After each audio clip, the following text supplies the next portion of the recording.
আল্লাহর রাসূল বলেন, লা তাজালু কদমা ইবনে আদম লা তাজালু কদমা ইবনে আদম ইয়াউমাল কিয়ামাতি হাত্তা ইউসআল আন খামসি। ও আমার সাহাবীরা শোনো, কিয়ামতের ময়দানে বনি আদম 5টা প্রশ্নের সম্মুখীন হবে। লা তাজালু কদমা ইবনে আদম ইয়াউমাল কিয়ামা হাত্তা ইউসআল আন খামসি। 5টা প্রশ্নের উত্তর যতক্ষণ পর্যন্ত না দিতে পারবে ততক্ষণ পর্যন্ত বনি আদম 1 ইঞ্চি পা নাড়াতে পারবে না। এই 5টা প্রশ্নের উত্তর প্রত্যেকেরই দিতে হবে। আল্লাহর নবী বলেন, 1 নম্বর প্রশ্ন করা হবে আন উমরিহি ফিমা আফনা। আফনা শব্দের অর্থ হলো ব্যয় করা, নষ্ট করা।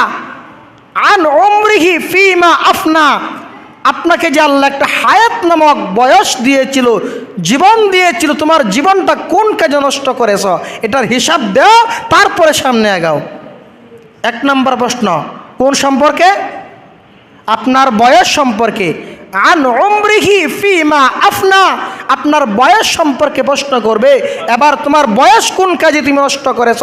গানের আড্ডা কানে নষ্ট করেছ, বাজারে আড্ডা করে নষ্ট করেছ, নাকি মসজিদে জিকির করে নষ্ট করেছ, নাকি হাটে বাজারে গিয়ে অযথা সময় নষ্ট করেছ?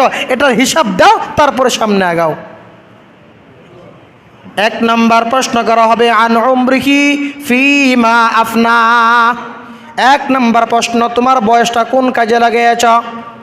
ও দুনিয়ার মুসলমান, যতক্ষণ পর্যন্ত এই প্রশ্নের উত্তর না দিতে পারবেন ততক্ষণ পর্যন্ত লা তাজালু কদমা ইবনে আদম ইয়াউমাল কিয়ামা।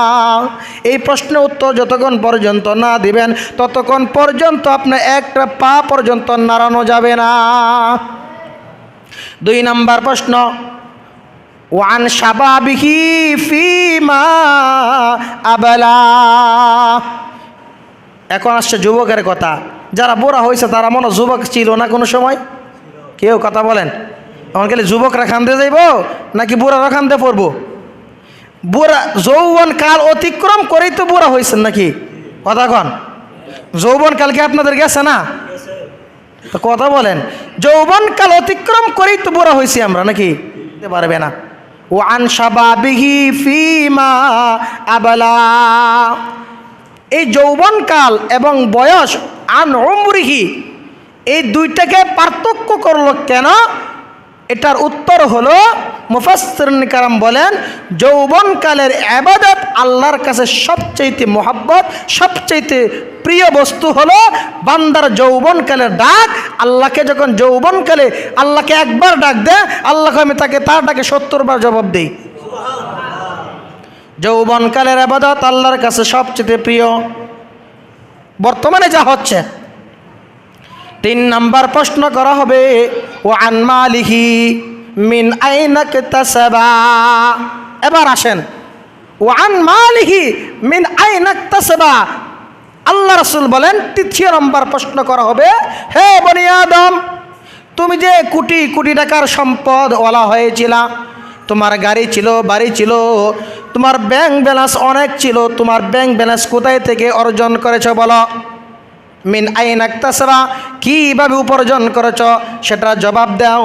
ওয়ান মালিহি মিন আইনা ইকতাসাবা, তোমার ধন সম্পদ কিভাবে কামাই করেছ, কিভাবে অর্জন করেছ এটার জবাব দাও আর হিসাবে দাও। যতক্ষণ পর্যন্ত হিসাব না দিতে পারবা ততক্ষণ পর্যন্ত তোমার পা নাড়ানোর অধিকার নাই। এবার বলেন, আমরা যারা সুদের ব্যবসা করি হিসাব দিতে হইব কিনা? কথা বলেন। যারা সুদের ব্যবসা করি হিসাব দিতে হবে কিনা? সুদ খাওয়া কি হালাল নাকি হারাম? জোরে বলেন, হালাল নাকি হারাম? এটা আমরা সবাই জানি, যাই না করি, করি না? ওয়ান মালিহি মিন আইনা ইকতাসাবা, তোমার সম্পদ কোথায় থেকে অর্জন করেছ, কিভাবে সম্পদ জমা করেছ এটার জবাব দাও, তারপরে পা নাড়াও। তা কয় নাম্বার প্রশ্ন গেল? 3 নম্বর। 4 নম্বর প্রশ্ন হলো ওয়াফি মা আনফাকা, হে সম্পদওয়ালারা, ও ধনন্ত ব্যক্তিরা, এবার শুনো, তুমি যে সম্পদ উপার্জন করেছিলা, তোমার যে সম্পদ ছিল, ধন সম্পদ ছিল, টাকা ছিল, বাড়ি ছিল, গাড়ি ছিল, অট্টালিকা ছিল, তোমার এই ধন সম্পদ কোন পথে ব্যয় করেছো বলো? মসজিদে দিছ, নাকি গির্জায় দিছ, নাকি মাজারে দিছ, নাকি পূজায় দিছ, নাকি গানের আড্ডাখানায় দিছ? এটা জবাব দাও, তারপর সামনে আগাও।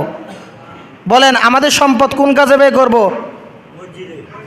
মসজিদ না, শুধু ভালো কাজে। কোন কাজে? মসজিদ কোনো উল্লেখ নয়। আমার টাকা কোন কাজে ব্যয় করতে হবে? ভালো কাজে। সমাজে মিসকিন আছে কি নাই বলেন? অসহায় আছে কি নাই? কথা হয় না, জোরে বলেন আছে কি নাই? মিসকিনদেরকে দেওয়া এটা ভালো কাজ কিনা? উত্তম কাজ। এটাও কি উত্তম কাজ?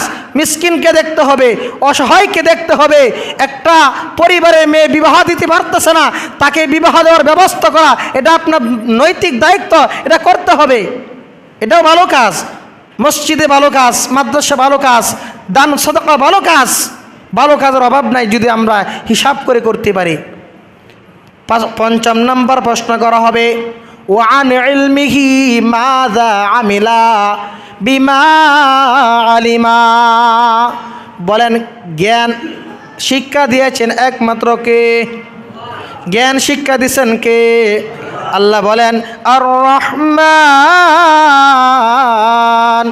আল্লামাল কুরআন খালাকাল ইনসান আল্লামাহুল বায়ান। আল্লাহ বলেন মানুষকে আমি সৃষ্টি করেছি, সৃষ্টি করে বসে থাকি নাই। খালাকাল ইনসান আল্লামাহুল বায়ান, তাকে বয়ান করাও, তাকে কথা বলার যোগ্যতা আমি আল্লাহ দান করেছি। খলাকাল ইনসান আল্লামাল কুরআন, এবং কুরআন আমি আল্লাহ শিক্ষা দিয়েছি। বান্দারে, তোমাকে একটা মেমোরিতে একটা জ্ঞান দিয়েছি, একটা বুদ্ধি দিয়েছি। এই বুদ্ধি দেনেওয়ালা কে? জোরে বলেন কে? এই বুদ্ধি কে দিয়েছে? আপনি বউ ছিলেন, বাড়ি ছিলেন, গাড়ি ছিলেন, নারী ছিলেন, সব ছিলেন, কিন্তু আপনার এই মেমোরি দিয়ে কেন 5 বেলা মসজিদে আসা চিনলেন না? কেন মসজিদে আসা চিনলেন না? কেন আপনার উপরে হজ করা ফরজ ছিল? বাইতুল্লাহ শরীফে আল্লাহর ঘর হজ করতে গেলেন না? আপনার উপর যাকাত ফরজ ছিল, কেন যাকাত দিলেন না? প্রত্যেকটার হিসাব যতক্ষণ পর্যন্ত না দিবেন ততক্ষণ পর্যন্ত বনি আদম পা নাড়াতে পারবে না, পা নাড়াতে পারবে না।